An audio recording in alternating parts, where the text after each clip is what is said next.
Hello दोस्तों, I hope you all are well. तो दोस्तों, ये है हमारे उत्तराखंड बुलेटिन की स्पेशल सीरीज़ जिसमें हम डिस्कस करते हैं पूरे हफ्ते में घटित हुई सभी इम्पोर्टेंट खबरें। तो दोस्तों, अ, आज हम डिस्कस करेंगे जून माह के पहले हफ्ते की प्रमुख खबरें विस्तार से। तो दोस्तों, अगर आपने अभी तक हमारे चैनल को सब्सक्राइब नहीं किया है तो चैनल को सब्सक्राइब कीजिए और बेल आइकन को प्रेस कर दीजिए ताकि हमारे द्वारा डाले गए सभी वीडियोस की नोटिफिकेशन आपको टाइम टाइम पे मिल सके। और दोस्तों, इस वीडियो को अधिक से अधिक लाइक और शेयर कीजिए जिससे कि ये ज़्यादा से ज़्यादा लोगों के बीच में पहुंच सके। और दोस्तों, ये उत्तराखंड बुलेटिन प्रत्येक हफ्ते संडे को इस वीडियो को अपलोड किया जाता है, तो इस वीडियो को देखना ना भूलें। इसमें हम पूरे हफ्ते की जो भी उत्तराखंड की इम्पोर्टेंट खबरें हैं उनको डिस्कस करते हैं। तो चलिए दोस्तों, शुरू करते हैं इस हफ्ते का उत्तराखंड बुलेटिन बिना किसी देरी के। तो चलिए दोस्तों, शुरू करते हैं, रुक करते हैं खबरों की ओर। तो उत्तराखंड बोर्ड के जो बचे हुए सब्जेक्ट्स हैं 10th और 12th क्लास के, उनके एग्ज़ाम जो कोविड-19 की वजह से डिले हो गए थे, तो अब जो हमारे एजुकेशन सेक्रेटरी हैं, जो हमारे एजुकेशन स्टेट सेक्रेटरी हैं, उन्होंने घोषणा की है कि 20 जून से 23 जून तक बचे हुए सभी एग्ज़ाम कंडक्ट करा दिए जाएंगे और जो आंसर सीट है उनका इवैल्यूएशन, उनकी जांच 15 जुलाई तक कंप्लीट कर दी जाएगी। तो ये जानकारी दी गई हमारे उत्तराखंड के स्टेट सेक्रेटरी मीनाक्षी सुंदरम के द्वारा। तो उत्तराखंड बोर्ड के एग्ज़ाम अब जो बचे हुए एग्ज़ाम है वो 20 जून से 23 जून 2020 तक कंप्लीट करा दिए जाएंगे। तो करते हैं अगली खबर की ओर। उत्तराखंड के उच्च न्यायालय ने जो कोरोना वायरस के बचाव के लिए दिशा निर्देशों का प्रदेश के पर्यटन मंत्री सतपाल महाराज जी द्वारा उल्लंघन किया गया, तो उसके लिए एक जनहित याचिका दायर की गई। तो न्यायालय ने कहा है कि जो कि क्वारंटीन नियमों का उल्लंघन, क्वारंटीन जिसे बोलते हैं पृथकवास के नियमों का उल्लंघन जो कैबिनेट मिनिस्टर द्वारा किया गया है, उस पर कार्यवाही की जानी चाहिए। उसका जो इस पे जनहित याचिका दी है, तो इसके लिए केंद्र और राज्य को जवाबदेही नोटिस भेजा है, क्योंकि जो न्याय है वो सबके लिए एक समान है, ऐसा हमारे न्यायालय का कहना है। और ये मुख्य न्यायाधीश रमेश रंगनाथन और न्यायमूर्ति आर.सी. खुल्बे ने वीडियो कॉन्फ्रेंसिंग के जरिए इस मामले की सुनवाई की।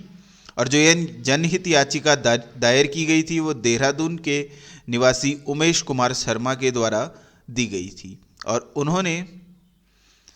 और इस जनहित याचिका में बताया गया था कि कैबिनेट मंत्री जो सतपाल महाराज जी हैं, उन्होंने देहरादून के जिलाधिकारी और मुख्य चिकित्सा अधिकारी के आदेश के तहत 29 मई से 3 जून तक पृथकवास में थे, वो क्वारंटीन में थे। तो वो क्वारंटीन में अगर हैं तो वो कोई भी मीटिंग या किसी से भी मिल नहीं सकते, लेकिन इस अवधि में उन्होंने महत्वपूर्ण मंत्रिमंडल की बैठकों में हिस्सा लिया, जो कि ये खबर लगातार न्यूज़ में आ रही थी। तो इसके लिए जनहित याचिका डाली गई उमेश कुमार शर्मा जी के द्वारा, और इस पे नोटिस भेजा है हमारे हाई कोर्ट ने, नैनीताल हाई कोर्ट ने। तो दोस्तों, रुक करते हैं अगली खबर की ओर। जो 6 जून को उत्तराखंड में कोविड-19 के 89 केसेस पाए गए, और इसके साथ ही जो कुल संक्रमितों की संख्या है वो 1303 तक पहुंच गई। तो ये निरंतर जो कोरोना संक्रमित मरीज़ हैं उनकी संख्या बढ़ रही है। तो दोस्तों, अपने और अपने परिवार का विशेष ध्यान दीजिए, ज़रूरत पड़े तभी बाजार या घर से बाहर जाइए भीड़ भाड़ वाली जगहों में, और अपने घर के बच्चों और बुजुर्गों का विशेष ध्यान दीजिए। तो दोस्तों, जो ये मामले पाए गए उसमें सबसे ज़्यादा मामले हरिद्वार के मिले 21, उसके बाद पिथौरागढ़ से 16 मामले, देहरादून से 12, टेहरी से 9, नैनीताल से 7, चमोली और चंपावत से 6, बागेश्वर और अल्मोड़ा से 4, उधम सिंह नगर से 3 और उत्तरकाशी जिले से 1 मामला सामने आया। तो कल शनिवार तक जो कोविड-19 के कुल मामले हो गए हैं उत्तराखंड में, वो हो गए हैं 1303। उत्तराखंड के मुख्यमंत्री त्रिवेंद्र सिंह रावत ने कहा कि उत्तराखंड की ग्रीष्मकालीन जो राजधानी है गैरसैंण, उसको ई विधानसभा बनाया जाएगा। तो उत्तराखंड की ग्रीष्मकालीन राजधानी गैरसैंण, उसको ई विधानसभा बनाए जाने का प्रस्ताव रखा गया मुख्यमंत्री त्रिवेंद्र सिंह रावत जी द्वारा। और इस पे उन्होंने बताया कि उत्तराखंड सरकार ने ई कैबिनेट की पहले ही शुरुआत कर दी है और अपने कार्यालयों को भी ई ऑफिस में बनाने का निर्णय लिया है।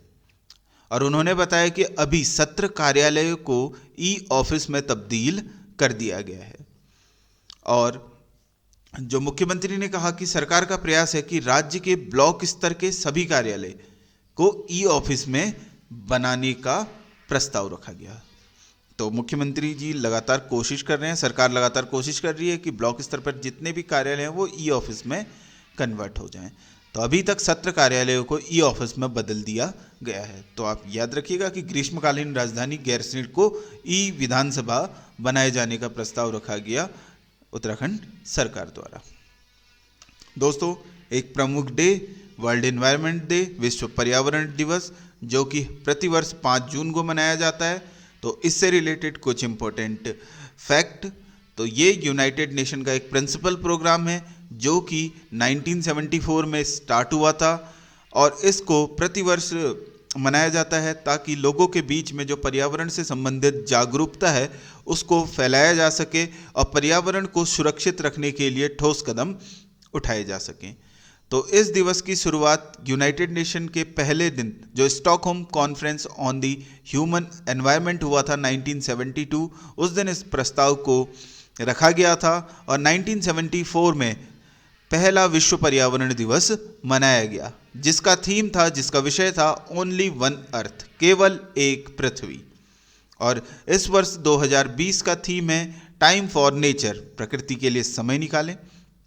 और इस वर्ष की होस्ट कंट्री है कोलंबिया। हर वर्ष एक होस्ट कंट्री होती है और उसकी एक पार्टनर कंट्री होती है। तो इस वर्ष की होस्ट कंट्री है कोलंबिया और उसकी पार्टनर कंट्री है जर्मनी। जो 2019 उसका थीम था बीट एयर पोल्यूशन और उस वर्ष होस्ट कंट्री थी चाइना। तो पिछले साल था बीट एयर पोल्यूशन इस थीम और होस्ट कंट्री थी चाइना। तो इन फैक्ट्स को आप याद रखिएगा। वर्ल्ड एनवायरनमेंट डे एग्जाम में बार बार पूछा जाता है। अब ये इतना कॉमन डे हो गया है कि आपसे ये क्वेश्चन बहुत कम चांसेस है कि पूछने के कि किस दिन मनाया जाता है। छोटे मोटे एग्जामों में पूछ सकते हैं। तो आप क्वेश्चन इस तरीके से आते हैं घुमा के, क्योंकि यूके SSC या जो भी स्टेट के एग्जामिनेशन कराने वाले हैं वो क्वेश्चनों को घुमा के पूछ रहे हैं कि पूछ सकते हैं कि इस दिवस का प्रस्ताव यूनाइटेड नेशन के द्वारा पहली बार किस कॉन्फ्रेंस में रखा गया था। तो आपको याद होना चाहिए स्टॉकहोम कॉन्फ्रेंस जो हुई थी उसमें रखा गया था। और किस वर्ष रखा गया था? तो 1972 में। पहला इन्वायरमेंट डे कब मनाया गया था? 1974 में। उसका थीम क्या था? Only one earth. तो इस तरीके से क्वेश्चन पूछे जाते हैं। सॉरी दोस्तों। तो दोस्तों इस तरीके से प्रिपरेशन करनी है क्योंकि अब एग्जाम में क्वेश्चनों का लेवल निरंतर बढ़ते जा रहा है। तो दोस्तों ये वीडियोस आपको पसंद आ रहे हैं तो इनको लाइक और शेयर कीजिए और चैनल को सब्सक्राइब कीजिए। तो चलिए दोस्तों रुक करते हैं अगली खबर की ओर, जो कि पर्यावरण से ही संबंधित है, जो कि पर्यावरण दिवस के दिन की ही खबर है। तो पर्यावरण संरक्षण के क्षेत्र में सबको सामूहिक जिम्मेदारी बताते हुए मुख्यमंत्री त्रिवेंद्र सिंह रावत जी ने कहा, पर्यावरण प्रदूषण से मुक्ति एवं जैव विविधता बनाए रखने के लिए हमें जन भागीदारी से प्रयास करने होंगे। इसका मतलब हमें लोगों को जागरूक करना होगा और लोगों को भागीदारी करनी होगी। ये प्रयास सिर्फ सरकार के द्वारा किए जाएंगे तो पर्यावरण में परिवर्तन नहीं आएगा या पर्यावरण को हम स्वच्छ नहीं कर सकते जब तक जन भागीदारी इसमें ना हो। और इस 5 जून को ही पर्यावरण दिवस के दिन ही उन्होंने उत्तराखंड की पर्यावरण रिपोर्ट का भी विमोचन किया। और उत्तराखंड का जो हमारा राज्य पर्व है वो भी पर्यावरण से ही जुड़ा हुआ है, जो कि हरेला पर्व है। तो हरेला पर्व पर सामाजिक दूरी का पालन करते हुए व्यापक स्तर पर वृक्षारोपण किए जाएंगे, ऐसा मुख्यमंत्री जी ने कहा। और उन्होंने कहा कि वृक्षारोपण के लिए जन सहभागिता पर विशेष ध्यान देने का अधिकारियों को निर्देश दिए गए। इसका मतलब जो वृक्षारोपण के लिए लोगों को जागरूक करना ज़्यादा जरूरी है।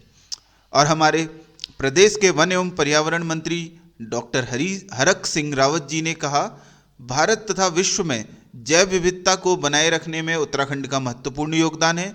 और उन्होंने कहा कि उत्तराखंड में देश की 28% जैव विविधता पाई जाती है।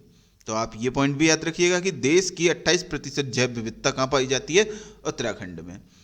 और इस वर्ष जो विश्व पर्यावरण दिवस है उसका थीम भी जैव विविधता ही है। और एक और जानकारी दी उन्होंने बैठक में, उन्होंने कहा कि देहरादून के झाझरा क्षेत्र में आनंदवन नाम से सिटी फॉरेस्ट विकसित किया जाएगा। तो ये पॉइंट बहुत ही इंपॉर्टेंट है, तो याद रखिएगा कि इस बैठक में उन्होंने जानकारी दी कि देहरादून के कौन से क्षेत्र में? झाझरा क्षेत्र में एक आनंदवन नाम का सिटी फॉरेस्ट विकसित किया जाएगा। तो सिटी फॉरेस्ट कहाँ बनने वाला है? देहरादून में। देहरादून में कहाँ? झाझरा क्षेत्र में। किस नाम से? आनंदवन नाम से। तो इन पॉइंट्स को आप याद रखिएगा। और उत्तराखंड में अगर कोरोना वायरस से किसी भी व्यक्ति की अगर मौत होती है तो उसके परिजनों को 1 लाख रुपए की सहायता राशि दी जाएगी। इस बात का ऐलान किया गया उत्तराखंड के मुख्यमंत्री त्रिवेंद्र सिंह रावत जी द्वारा। और इसके साथ साथ उन्होंने निर्देश दिए कि शनिवार और रविवार, जो कि कल और आज का दिन है, उस दिन 2 दिनों के लिए देहरादून, जो कि उत्तराखंड की शीतकालीन राजधानी है, उसको पूर्ण रूप से सैनिटाइज किया जाएगा। और इन 2 दिन देहरादून बंद रहेगा पूर्ण रूप से। तो रुक करते हैं अगली खबर की ओर।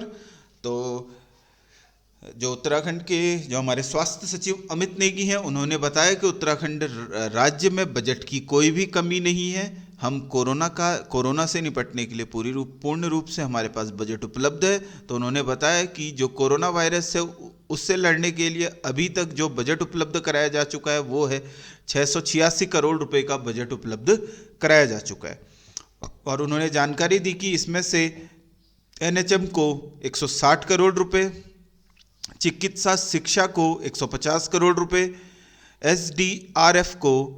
SDRF से स्वास्थ्य को 16 करोड़ रुपए, जिला प्लान में 150 करोड़ रुपए, DM फंड में 70 करोड़ रुपए, CM राहत कोष में 50 करोड़ रुपए और SDRF से जिलाधिकारियों को 90 करोड़ रुपए उपलब्ध कराए जा चुके हैं। तो ये सब जानकारी दी गई हमारे उत्तराखंड के स्वास्थ्य सचिव अमित नेगी जी द्वारा। तो अब तक जो कोरोना वायरस के लिए कुल बजट जो अभी तक जा चुका है वो 686 करोड़ रुपए खर्च हो चुके हैं। और एक खबर Guinness book of world record से, जो कि प्रेरणाप्रद भी है और उत्तराखंड को स्वावलंबी बनाने के लिए एक पहल भी है। इनसे लोग प्रेरित होकर इस क्षेत्र में आगे बढ़ सकते हैं। तो उत्तराखंड में रानीखेत के ताड़ीखेत के विरलेख के किसान गोपाल उप्रेती ने धनिया के पौधे को उगाने के लिए Guinness book of world record में अपना नाम शामिल किया। तो इन्होंने 7 फुट 1 इंच लंबा धनिया का पौधा उगाकर अपना नाम Guinness book of world record में शामिल किया। जो रानीखेत के किसान गोपाल उप्रेती हैं, ये विभिन्न प्रकार की खेती करते हैं और इससे ही अपना रोजगार इन्होंने स्थापित किया है और स्थानीय लोगों को भी इसके लिए प्रेरित करते हैं। तो उत्तराखंड में जो खेती एग्रीकल्चर है, जो कि आप देख सकते हैं कि फलों का, सब्जियों का और मत्स्य पालन, पोल्ट्री फार्म, इन आदि क्षेत्रों में रोजगार के पर्याप्त साधन उपलब्ध हैं। बस थोड़ा सा ज़रूरत है कि सरकार इन जो भी ये क्षेत्र है इनको विकसित करे, इनके लिए फंड प्रोवाइड करे और स्थानीय लोगों को इसके लिए प्रेरित करे और जन जागरूकता अभियान लगातार जन जागरूकता अभियान चलाए, जिससे कि लोग इस क्षेत्र की ओर बढ़े। क्योंकि इस क्षेत्र में अच्छा पर्याप्त जो स्वरोजगार की जो संभावना है वो बहुत ज़्यादा है और इसमें प्रॉफिटेबल बिजनेस भी है। तो दोस्तों याद रखिएगा कि रानीखेत के गोपाल उप्रेती जी ने 7 फुट 1 इंच लंबा धनिया का पौधा उगाकर अपना नाम Guinness book of world record में शामिल किया है। तो और उत्तराखंड के कैबिनेट मंत्री और राज्य सरकार के प्रवक्ता मदन कौशिक जी ने मंगलवार को कहा कि 8 जून से चार धाम यात्रा के जो शुरुआत करने की वो तैयारियां कर रहे हैं। तो वो उम्मीद कर रहे हैं कि 8 जून से चार धाम यात्रा शुरू हो सकती है, लेकिन कोरोना जो कि कोविड-19 है उसके प्रकोप को देखते हुए तो वहाँ के जो बद्रीनाथ के जो रावल पुजारी हैं उन्होंने इस यात्रा को 30 जून तक स्थगित करने का पक्ष रखा है अपना। और उसके साथ साथ जो गंगोत्री और यमुनोत्री हैं उनके कपाट पहले ही खुल गए हैं। 24 अप्रैल जो कि अक्षय तृतीया के पर्व पे खोले गए थे। उसके साथ साथ केदारनाथ मंदिर के कपाट खुले थे 29 अप्रैल को, और बद्रीनाथ के जो कपाट खुले थे वो खुले थे 15 मई को।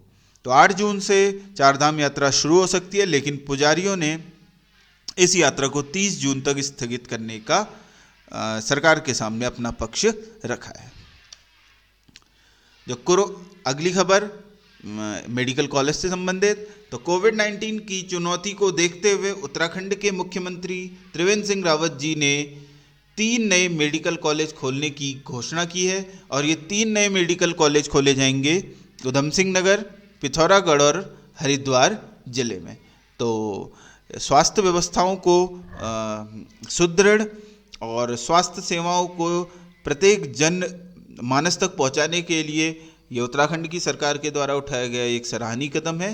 तो आने वाले समय में आपको 3 और नए मेडिकल कॉलेज दिखेंगे उधम सिंह नगर, पिथौरागढ़ और हरिद्वार जिले में, जिससे कि यहाँ की जनता को स्वास्थ्य सेवाओं का लाभ मिल सके। अगली खबर भी कोरोना से संबंधित है। तो उत्तराखंड में कोरोना वायरस संक्रमण से लगातार बढ़ते हुए ग्राफ के बीच, क्योंकि पिछले 15 से 20 दिनों के बीच पिछले 15 दिनों में आप देख रहे होंगे कि उत्तराखंड में कोरोना के मामले लगातार तेजी से बढ़ रहे हैं। अब मामले 1303 तक पहुंच चुके हैं। तो इसके तहत राज्य सरकार ने निर्णय लिया है कि अगर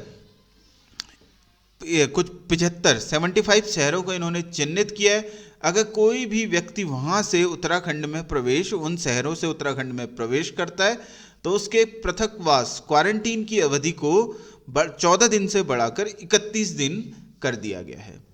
और 14 दिन से बढ़ाकर 21 दिन 21 डेज कर दिया गया है।